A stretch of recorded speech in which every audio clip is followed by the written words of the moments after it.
Hey guys, what's going on? I'm Steve, and welcome back to the channel where we talk about the joys of stock market investing and long-term dividend gain. If it's your first time stopping by the channel, hit the subscribe button. Trust me, you won't regret it. If you're a returning subscriber, as always, welcome back. Guys, I want to talk about a little bit about a story that broke last night. It's now Sunday, and it's about Jackson State head coach Deion Sanders and him taking the job at the University of Colorado for football. Now, we all know primetime Deion Sanders. We know him as a player, the controversial, things he's done in the past in the NFL. And, we known him as an analyst, somewhat of an analyst, and we also known him as, previously the head coach of Jackson State University, which is a historical black college, or HBCU. Now it's located in the SWAC division, and he was there for 3 years. Now, while he was there for 3 years, they've accrued a record of 26-5 in 3 years, which is impressive. He also went undefeated this year, in football.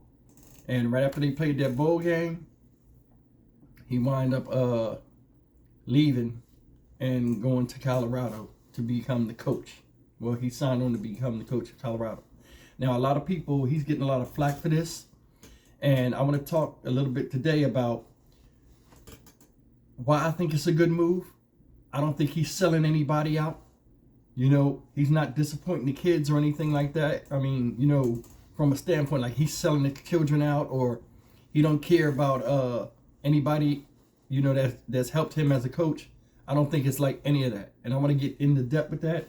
I want to talk a little bit about why I think it's a good move for him personally, and why I think it's a good move for HBCUs, after he left. So let's get into it. Listen, the first thing is, we'll go along with him and his situation. For him to leave the SWAC and go, into a division where Colorado's located at, and D1 college football, it's a win. No matter what anybody tells you, it's a career opportunity. The man went into coaching 3 years ago, and he's excelled at that level, where he was at, the Southwest Athletic Conference. And then he wound up getting a job opportunity. He took the job opportunity. It was more money, of course. A lot of people are stating that, oh, he left for the money, he left for this, he left for that. It's a career opportunity. The man is advancing himself in a new profession that he started. That's the first thing. The second thing is, I think another reason why he left, and this is big, I think, the SWAC culture. I don't want to say the HBCU culture, because I don't really think it's that. I just think it's the SWAC culture, because he argued about points of unfairness in college football in the SWAC. In these HBCU schools, period. He's been to Florida State. He's played at other universities, going through Florida State. So he's seen what excellence is on a college football level. And now he comes to the SWAC culture, and things are not even up to normal standards. And I can agree with him. In 1991, I graduated from high school. September of 1991, I had enrolled in Alcorn State University, which is a rival of Jackson State. And the campus I was on didn't even look like it looked in the brochures when they were sent, when they were sent to me. When I went there to go to school. Then when I got there, it wasn't, at that time. Now it's built up since, I've been there, but it was really, some parts of it didn't have grass, and I was like, man, this is a college. I didn't understand it. But that's neither here nor there. But he explained the same thing. Like when you looked on the 60-minute interview, or some of the other interviews, he was talking about how bad the athletic conditions were for the athletes, the locker rooms and everything. And he came and changed that. He used his influence and who he knew, and he built the culture there. He improved the conditions. It's not like he just came there and coached football, people. The man came there and changed lives. Then he was getting top recruits to come to the school, which was unheard of. Because even like now, top recruits, they looking at big schools. Ain't nobody trying to jump to no smaller school because they want the TV, they want the notoriety, they want all of that. You know, I didn't even know HBCUs had existed until I started watching Different World and Cosby Show back in the day. You know, I didn't even know if they were historically black colleges, because I mean that's how, you know, small of a notoriety they was getting. The man gave a voice, man. He used his voice and he brought attention to a lot of problems that was in the SWAC culture. He spoke about a lot of issues, about how big teams was exploiting them, playing against them to get money and just offering them a payout. But they wasn't paying them like they was paying other schools that were getting blown out by these schools. And he was saying, why is this right? Then he spoke about the conditions, about the food and nutrition. And he was saying, you know, hey, listen, like these coaches and stuff get together. And I think another thing is this. I think he made a lot of enemies, or he rubbed a lot of people the wrong way, because I think they have their own culture. Because, you know, historic black colleges, they all, you know, at the time he was there, they probably all knew each other. They probably all had like a certain way of doing things in that conference. It come prime time, like, hey, why y'all doing this? Why? That makes some sense. Why we doing? And he just rubbed a lot of people the wrong way. Like, I mean, I've seen, you know, the videos where like he's walking across the field and the other team's players are saying F you and all this kind of stuff and talking crazy to him. I mean, you'll never see that anywhere else. You would never see that in a Division I school. That would be like major college football news. Them players would be reprimanded, probably kicked off the team. That level of disrespect. But where he was at in the SWAC, you've seen that. Now, am I saying that, you know, it's the coach's fault or anything like that? But we got to keep it real. You know, that was messed up seeing that. And then it's like he's speaking out against a lot of things that a lot of people are quiet about. And they're like, yo, what you making a fuss for? This and that. But he bringing a lot of stuff in there that can change the whole SWAC culture. You know, Under Armour came. He's starting to get big time sponsors that regular college football teams have. And it showed in the performance. He was getting top recruits. So he left something, you know, I mean, he left his imprint there. Another thing, I think he cares about change. And that goes into it. With him dealing with change. And like I said, I think that made a lot of enemies with him. You know, he speak about things that's unfair. He speak about his players. You know what I'm saying? And I think it was a good thing that he left. Now, here's another thing.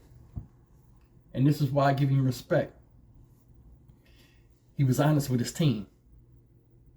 And I think he was telling them, I think he told them before he went to they went to play this game. He told him, he sat down, he said, listen, I'm gonna be dead honest with you. I ain't gonna take that job. And he said a couple of things that I thought was cool. He said, in college football, 70% of the players are black, right? And he made it like where he could have a positive influence on the lives of other people other than the people that are in the room that he's already helped.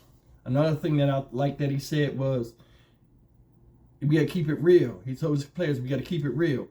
In this type of coaching, in coaching, you either walk off or get ran off. You know what I mean? And he was like, I choose to walk off. He made a positive impression on them players the 3 years he was there. You never heard anything bad about the players. You know, he had his children there. I guess he had his children there playing with him. Now, I don't know if they'll go with him to another college or anything, but he treated them as players, not like his kids. He treated them like players. You know, I'm your coach, not your dad. You know, I'm a coach first when we on this field. And I respected him for that. Like I said, he left the blueprint for the Southwest Athletics Conference. Other teams right now are starting to get sponsors and all that thing.